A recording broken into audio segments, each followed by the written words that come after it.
జగన్మోహన్ రెడ్డి పరిపాలన 2019-24 ఈ 5 సంవత్సరాలు పరిశీలిస్తే కొన్ని వందల సంవత్సరాల పాటు మన దేశాన్ని దోచుకున్నటువంటి పాలించినటువంటి ముస్లిం పాలకులు, క్రైస్తవ పాలకులు ఎవరు వాళ్ళు కూడా సరిపోరు. వాళ్ళు కూడా ఇంత విధ్వంసం చేసుంటారు. గణేష్ గోల్డ్ తాకట్టులో ఉన్న బంగారాన్ని విడిపించి కొనబడును. సంప్రదించండి 9966651144. ఇంత దారుణమండి అసలు. పరకామణి కేసు చోరీది, తర్వాత వచ్చేసి కల్తీ నెయ్యి లడ్డూలకు సంబంధించి అది, మొన్న వచ్చేసి దివ్య దర్శనం చేసుకున్నటువంటి వాళ్ళకి సంబంధించి వేద ఆశీర్వాదానికి సంబంధించేసి పట్టు వస్త్రాలు కప్పేది, అది స్కామ్ స్కామ్ స్కామ్ స్కామ్. ఇలా చెప్పుకుంటూ పోతే బోల్డ్ అన్నట్లు స్కామ్లో ఉంది. ఇప్పుడు ఏకంగా గోవిందరాజ స్వామి ఆలయం తిరుపతిలో ఉంటుంది, మెయిన్ సిటీలో ఉంటుంది.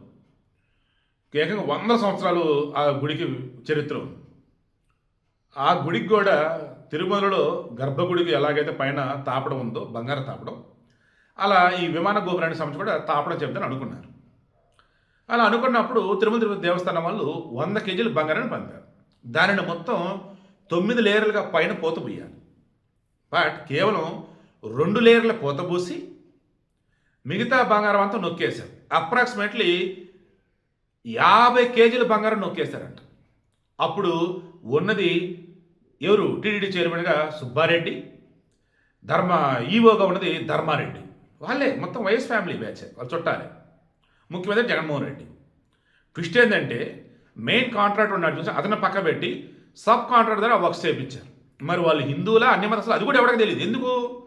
ఈ విమాన గోపురానికి స్వర్ణ తాపడం చేసేందుకు గాను 30 విగ్రహాలను తొలగించారంట. అసలు అక్కడ మనుషులేనా అసలు వాళ్ళు? ఒరే విధ్వంసరా మీరు చేసింది అసలు. వైసీపీలో నిజంగా మనిషి అన్న అసలు ఎవరైనా ఉంటారు ఆ పార్టీలో? మీరే క్రాస్ చెక్ చేసి చెప్పండి. ఏదైనా చూడు విధ్వంసం విధ్వంసం విధ్వంసం. హిందువుల యొక్క మనోభావాల సంగతి పక్కన పెట్టరా బాబు. అసలు ఒక మనిషిగా, ఒక ధర్మబద్ధంగా పనిచేసినటువంటి వాళ్ళను కూడా నీతిమాలినతనంగా ఉండటం అంటే, దోచుకోవటం అంటే, దాచుకోవటం అంటే ఎంత దుర్మార్గం, ఎంత దారుణం అసలు అది. తిరుమలలో అన్యమత ప్రచారం చేస్తారు, ఏది యేసు ప్రభువుకు సంబంధించి. తర్వాత బయట వచ్చేసి మత మార్పిళ్ళు చేస్తారు.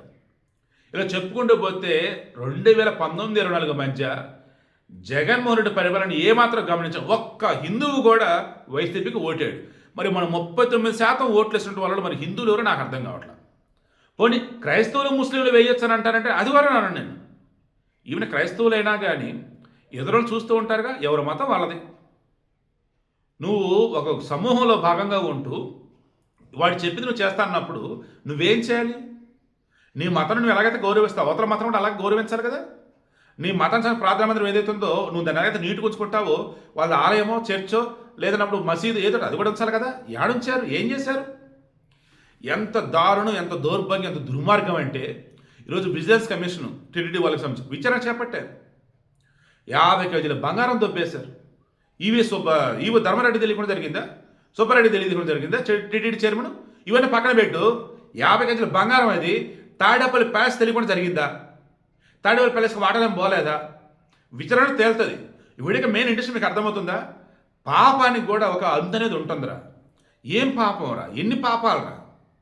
పోలవరాన్ని ఆపేసి రివర్స్ టెండరింగ్ అంటూ, అమరావతిని శ్మశానం అని చెప్పి దాన్ని ఆపేసి, ఎక్కడికక్కడ ప్రాజెక్టులు కట్టేవన్నీ ఆపేసి, రోడ్లు అస్తవ్యస్తంగా వదిలేసి, అదంటే 11 రూపాయల డబ్బులు ఇస్తానని చెప్పేసి నా జేబులు ఇస్తున్నట్టు బిల్డప్ ఇచ్చి 175 జనాలను ఎర్రిపప్పలను చేసి, పిచ్చినా కొడుకులు మరలా జగనకులు ఇస్తారని చెప్పేసి అమ్మాయిల చేత బెట్టింగ్ లేపించి వాళ్ళు రోడ్డును పడ్డారు, గంజాకి అలవాటు పడ్డారు యువత.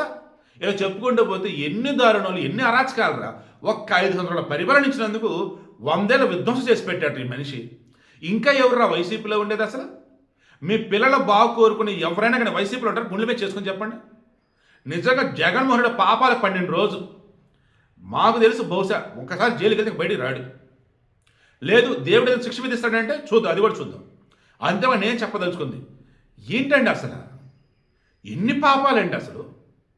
ఆనాడు ముస్లిం పాలకులు, క్రైస్తవ పాలకులు కూడా ఇంత దారుణంగా దోచుకోలేదండి హిందువులని. హిందూ దేవుడు ఇంత దారుణంగా విధ్వంసం చేయలేదండి. ఘోరం రా బాబు. అడు క్రైస్తవుల పాలకులు వచ్చేసి మనలో ఉన్న వర్ణ వ్యవస్థను కుల వ్యవస్థగా మార్చి పెంపకం చేశాడు. ఆ ముస్లింలను విభజించి పాలించి వాళ్ళు చేశారు. అండ్ మత మార్పులు వాళ్ళు చేశారు. ఇలా చెప్పుకుంటూ పోతే వాళ్ళు ఎన్ని ఘోరాలు నేరాలు చేశారో అంతగా మించి ఒక జగనే చేశాడు రా బాబు. దండం పెడుతున్నా అంట. ఇంకా వైసీపీలో ఉన్నటువంటి హిందువులు కానీ వేరే మతస్థులు కానీ ఇంకా జగన్ అంటుండే హిందువులు ఉంటే మీ గుండెల మీద చేసుకోండిరా. కన్న తల్లికి కూడా ద్రోహం చేస్తూ అక్కడ ఉంటారా? ఈ నేల తల్లికి, దట్ మీన్స్ మన భూమి, దీనికి కూడా ద్రోహం చేస్తూ వైసీపీలో ఉంటారా? మన మతం, మన ధర్మం, మన ఆచార వ్యవహారాలు వీటికి కూడా మోసం చేస్తూ అన్యాయం చేస్తూ వైసీపీతో ఉంటారా? అసలు ఏమాత్రం పాలకుడికి ఉండే రెస్పాన్సిబిలిటీ లేకుండా ప్రవర్తించినటువంటి జగన్ లాంటి ఇంకా పాలకుడు అనుకుంటారా, నాయకుడు అనుకుంటారా? నిజంగా పవన్ కళ్యాణ్ కానీ చంద్రబాబు నాయుడు కానీ ఫుల్ ప్లెడ్జ్డ్ వేలో విచారణలు అన్నీ కనుక చేసి కోర్టుకు సబ్మిట్ చేస్తే ఖచ్చితంగా జగన్ జీవితాంతం జైల్లో ఉంటాడు నాకైతే అనిపిస్తుంది. దేవుడు అన్నీ చూస్తూనే ఉన్నాడు, అన్నీ బయట పెడుతున్నాడు. సందర్భం వచ్చినప్పుడు శిక్ష కూడా ఆయనే వేస్తాడు నాకైతే అనిపిస్తా ఉంది.